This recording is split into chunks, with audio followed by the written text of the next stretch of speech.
Правиме едно утринско смути. Да, време е за утринското будење. Малку сме жедни утрово со Марко, па пред она кое што ќе го направиме како утринско смути, да се напиеме вода. Никогаш подобро. Да, Марија го конзумираше утринското кафе или на ваков начин на надвор од студиото, а ние овде во кујната секогаш со нашите утрински ритуали. Од време на време тоа знае да биде меѓу останатото и кафето, но во овој случај правиме утринско смути кој што е од една интересна комбинација. Повели кажи ја. Сомнително не има нешто ќе ставиме тиквица во смутито, бидејќи таа е сепак и неутрална, може да се користи буквално и во салати, па дури и да не е обработено никако термички. Така што таа е убава свежа да искористиме денес во комбинација со банана и шумско овошје. Ќе додадеме може малце и урми да заблажиме и мислам дека ќе уживаш. Да, добро. Ќе уживаш. Јас ќе се препуштам на вкусот на смутито и се разбира. А ти ќе го оцениш вистински? Па така како секогаш, да. Не види и затоа пошто ти верувам, бидејќи ти верувам и вкусните се рецептите, затоа може и тиквица во смутито. Не, сериозно, нели се користи често од нутриционистите и сирова ја ставаат и во салати, така што е апсолутно неутрален вкус кој што може да го заблажите, да го посолите. И многу пати и сме зборувале за тоа дека можеби има некој класичен начин како што се користи тиквицата на кој што сме навикнати, но тоа не значи дека не можеме нели на ваков начин. И предпоставувам дека нема ни да се почувствува некаков посебен нели вкус. Со оглед на тоа што имаме и малку поинтензивни вкусови тука. Одлично, ќе уживаме во тоа наше утринско смути кој што го правиме во моментов и се разбира го реализираме нашето утринско будење. Во самата најава и споменавме што е она кое што ќе го позборуваме и на што ќе го ставиме акцентот, меѓу другото она кое што е составен дел од утринското будење се и утринските ритуали на нашите соговорници. Во случајов се поврзуваме со Андреј Сени, кој што е извршен директор на Заедно посилни, го имаме во моментов и може да го поздравиме. Да го поздравиме утрово Андреј Сених на фреквенција на Телма телевизија. Не знам дали му е вообичаено можеби ова станување со оглед на тоа дека и ти имаат нели активности со својата платформа Заедно посилни. Меѓутоа ќе ти заблагодариме, еве Андреј, што вистински не знам дали те пробудивме или сериозно можеби тенденциозно стана за да се поканиме нели на Телма телевизија. И уште еднаш голем поздрав од целата утринска екипа. Како си утринава? Добро утро, одлично. Да, јас одлично ова време се будам, а меѓутоа не дозволив да ме разбудите, бидејќи требаше нели претходно дел од ритуалите да ги спроведам, за да бидам спремен за емисија.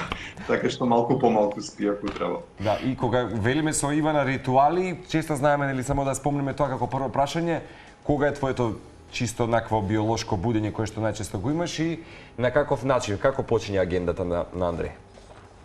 Па, биолошкото будење обично е минута до 2 пред да звони часовникот. Добре. Шегувам, тоа е многу честа ситуација, меѓутоа обично се будам околу помеѓу 6:30 и 7 часот и тогаш станувам. Најчесто не ми треба аларм за да се разбудам. И потоа продолжувам со тие некои утрински ритуали, не дека имам некоја многу развиена шема, меѓутоа има неколку базични работи што ги правам. Да, и па би сакале во овој наш утрински дел да ги дознаеме тие базични работи, односно утрински ритуали со кои што или на секој од нас индивидуално со оглед на ритуалите му започнува денот, но како тоа кај тебе изгледа и дали е тоа една, да речеме, константа или шема која што секогаш ја применуваш или знаеш од време на време и нешто да промениш во зависност од тоа како повеќе ти одговара психофизички, да речеме, за некои можеби физичката активност е под број 1 во утринските часови. Да, дури во 5 часот на утро. Кафе. Да, сме имале нели такви информации, поточно моменти со нашите утринци, со оние кои што се будиме. Па како е тоа кај тебе? Да, па иако се воспитувам на луѓето кои што одвојуваат време за физичка активност, јас веројатно повеќе на психоментална активност давам простор и време наутро. Веднаш кога ќе станам, нормално како веројатно секој од нас, ја завршувам таа основна лична хигиена, често пати се туширам наутро, предпочитам наутро тоа да го правам и морам да кажам дека тука сакам подолго да останам под туш, особено кога е зима, за да некако акумулирам доволно топлина, затоа што после тоа излегувам на работа со велосипед во текот на целата година. Меѓутоа, оно што го правам после личната хигиена е обично одвојувам време за медитација. Тоа е една техника на медитација позната како випасана, каде што Го разбиструвам умот, се фокусирам, ја развивам свесноста за оно што ми се случува, забележувам какви мисли, какви грижи имам и се обидувам нели да развивам некој поздрав однос кон тие работи од секојдневието, еден однос на мирно наблюдување. Да, многу е важен делот mindfulness или нели исполнување на духот, Андреј, и добро е што во брзото време, во 21 век, сите овие техники, медитации или состојби на умот, сите од нас некој различно, можеби според некои своји филозофии, научење на што можеби интроспективно најмногу добро ни делува, си најдовме веројатно добра адреса некако конкретно кон некоја филозофија, па и таа си ја применуваме. Како рече за оваа медитација, не за друго да си украдеме можеби некој пат идеи, чисто нели кога ги говориме темите. Тоа е позната техника и всушност оно што ти Марко го спомена, mindfulness, тоа е англискиот термин кој што обично се употребува и во секојдневниот говор, меѓутоа и во науката, бидејќи се прават нели доста и научни испитувања за ефектите на медитацијата и врз квалитетот на живот, психолошката состојба, меѓутоа и врз промените кои што настануваат во самиот мозок на биолошко ниво. Така што да, инаку е позната како випасана, во суштина се сведува на вежба за концентрација и развивање на свесност за процесите што ни се случуваат на психичко и на физичко ниво. Да, има некоја книга која што би можела да ни ја препорачаш во овој период, а работи конкретно на состојбата за mindfulness или баш исполнување на духот кај секој од нас? Бидејќи забележав дека убава библиотека имаш во својот дом, па од таа причина некако ми текна да те прашам. Да, на оваа тема би препорачал можеби една книга, мислам дека на македонски не е преведена. Mindfulness in Plain English. Всушност тоа не е ниту ново дело, мислам дека изворно е од 70-тите години, меѓутоа на еден исклучително јасен и едноставен начин ги објаснува процесите на оваа техника на медитација, која што се базира буквално на свесност, не е потребно ништо дополнително да замислуваме, да повторуваме и така натаму, туку едноставно да наблюдуваме што се случува во нашиот ум на одреден внимателен начин. Супер, бидејќи ние го подготвуваме сега оброкот, инаку еве да споделам смути, да. Тиквица, име банана, шумско овошје, малку урма ставивме за заблажување, можеби малку и мед, ќе ставиме ленено семе и ореви. Како започнува утрово со Андреј, конкретно со оброците, како ги балансираш, најчесто како ги делиш оброците, што се најчесто ги има состојки Андреј во својот фрижидер? Јас наутро, пред да излезам на работа, немам некој класичен појадок. Појадокот ми е обична работа. Меѓутоа, наутро со години наназад, мислам дека уште од дете имам таква навика да каснам некакво овошје, некако смути, најчесто, мислам исклучително ретко како смути, обично како цело овошје, дали е портокал, јаболко, киви и така натаму, што има во периодот. И тоа некако ми е моето будење, заради тоа што мојот организам кафе не трпи толку рано, и ако се напијам кафе на гладно, тоа е премногу ќе ме вознемири. Така што кафето за понатаму во денот го оставам кога ми треба будење, некаде во попладневните часови. Утрото го почнувам со овошје и после тоа појадокот обично го јадам на работа, различно, понекогаш внимавам тоа да е некој поздрав сендвич, меѓутоа често пати јадам пекарски производи, пити и такви работи, особено во зима, кои што ми се слабост.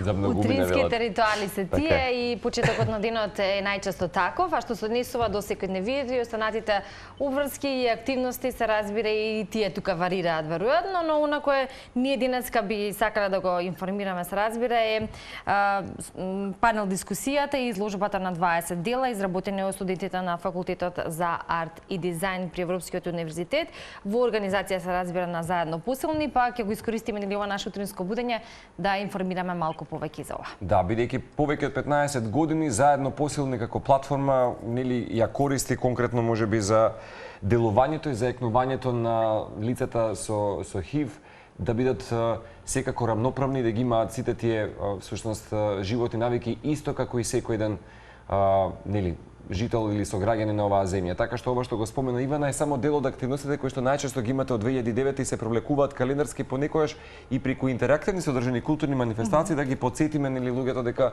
секој пат треба да бидат нели во аларм доколку се нели сексуално активни да го проверат и својот ХИВ статус. Така што еве ќе потсетиме 16 април. Зашто стана збор? Или утре.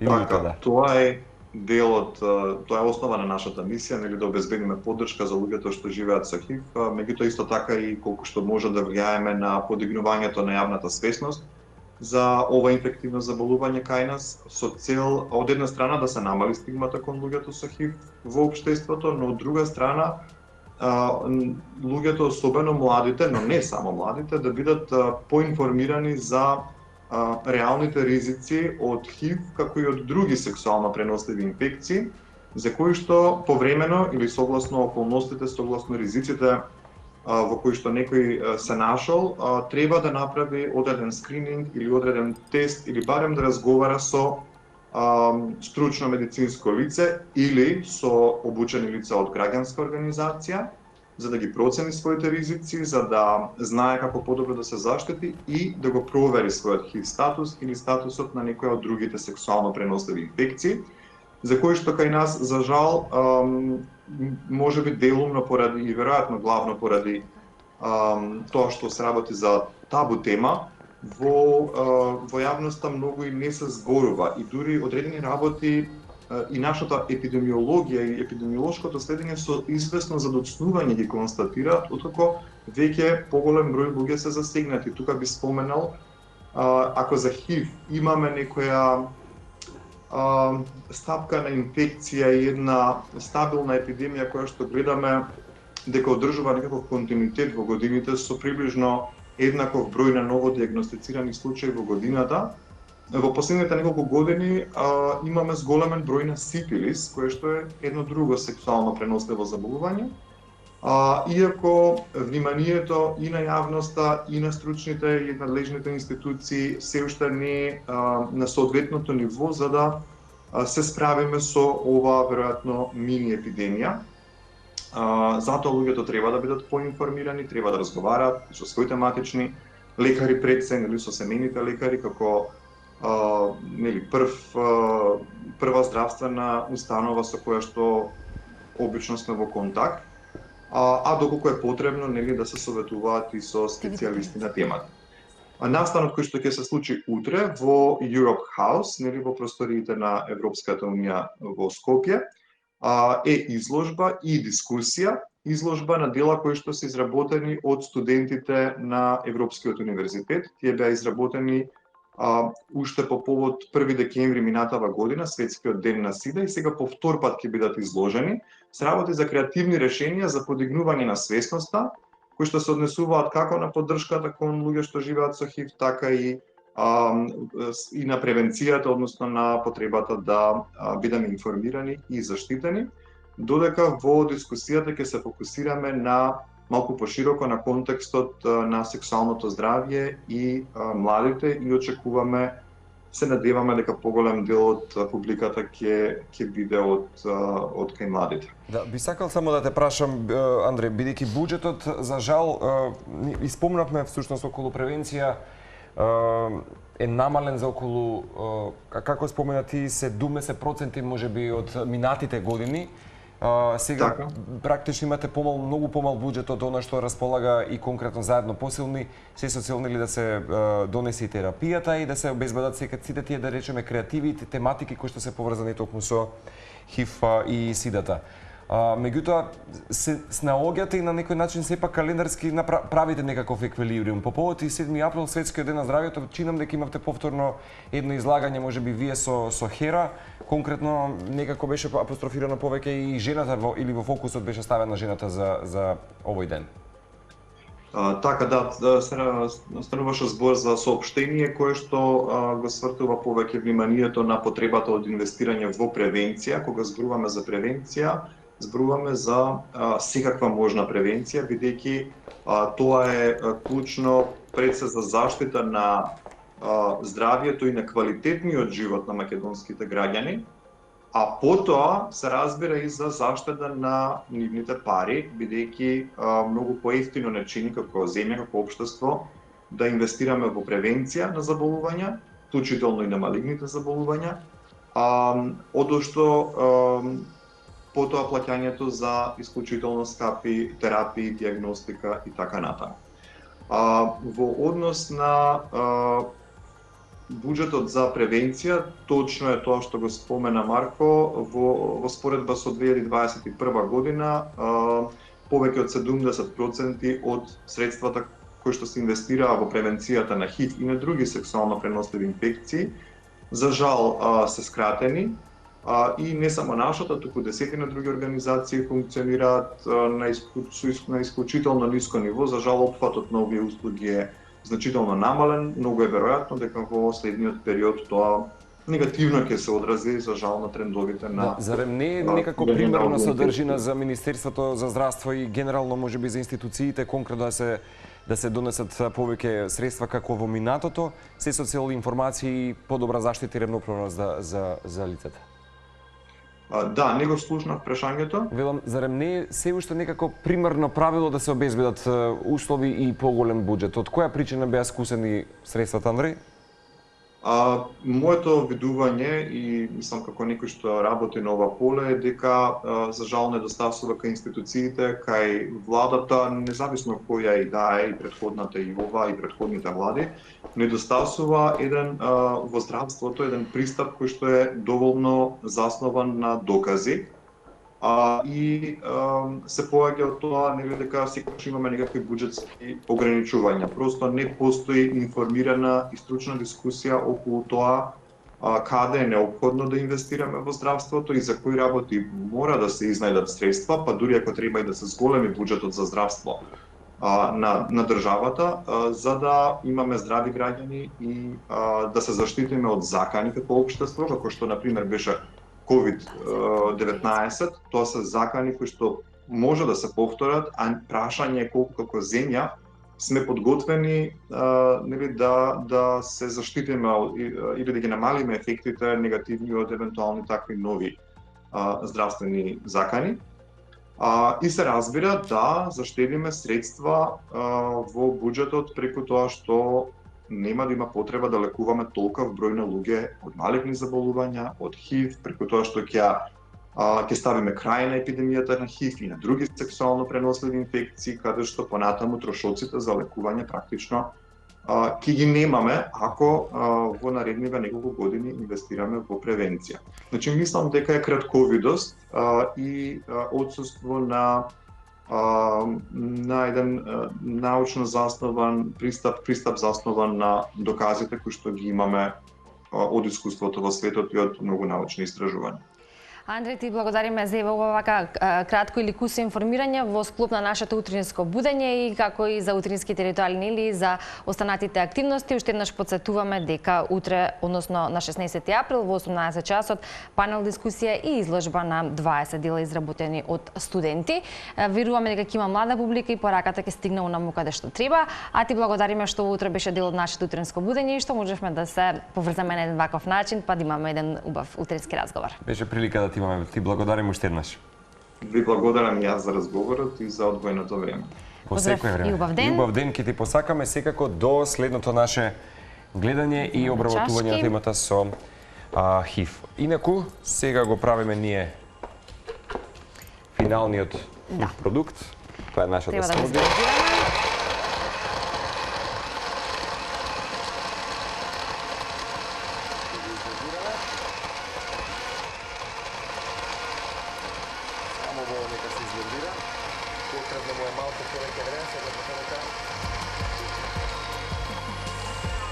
Брзината нели малку побавна, мислам дека успеавме. Изгледа одлично и мислам дека го... Сега, не знам по блажината, меѓутоа... Да. Важно е дека густината ја погодивме. Да. И го добивме оно кое што ни е потребно. Имаме и одлично освежителна боја, добре дојдена за едно убаво утринско освежување, доколку го подготвувате и вие вашиот утрински ритуал. Секогаш велиме дека ви е на здравје.